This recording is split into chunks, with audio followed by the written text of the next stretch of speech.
ಇವ್ರಿಗೇನಾಗಿದೆ ದರಿದ್ರ, ಏನಾಗಿದೆ ದರಿದ್ರ ಅಂತ ಕೇಳ್ತೀನಿ. ಅದೇನು ದೊಡ್ಡ ವಿಷಯ ಅಲ್ಲ ಬ್ರದರ್. ಇಷ್ಟು ದಿವಸ ರೈತರನ್ನ 7 ದಿನ ರಸ್ತೆಯಲ್ಲಿ ಮಲಗಿಸ್ಬೇಕಾಗಿರಲಿಲ್ಲ ಈ ಸರ್ಕಾರ. ಏನಾದರೂ ರೈತರ ಬಗ್ಗೆ ಸ್ವಲ್ಪ ಭಯ ಭಕ್ತಿ ಇದ್ದಿದ್ರೆ 10 ನಿಮಿಷದಲ್ಲಿ ಸಾಲ್ವ್ ಮಾಡಬೇಕಾದಂಥ ಒಂದು ಪ್ರಕರಣ ಇದು. ಏನು ದೊಡ್ಡ ವಿಷಯ ಅಲ್ಲ ಇದು.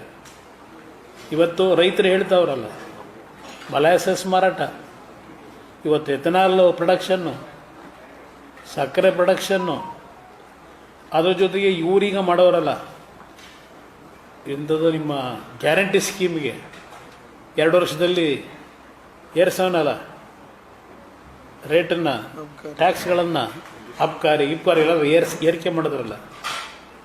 ಎಷ್ಟು ಬರ್ತದೆ ನಿಮಗೆ ಸಂಪಾದನೆ ಸರ್ಕಾರಕ್ಕೆ? ಏನು ನಿಮಗೆ ದರಿದ್ರ ಬಂದಿರೋದು? ಆ ಜನ ಬೆವರು ಸುರಿಸಿ ರೈತರು ನಿಮ್ಮ ಖಜಾನೆ ತುಂಬಿಸ್ತಾವ್ರೆ. ಅಲ್ಲಿ ಯಾವ ಮಟ್ಟಕ್ಕಿದೆ ಅನ್ನೋದನ್ನ ನಾಡಿನ ಜನ ಅರ್ಥ ಮಾಡ್ಕೋಬೇಕಿಲ್ಲಿ.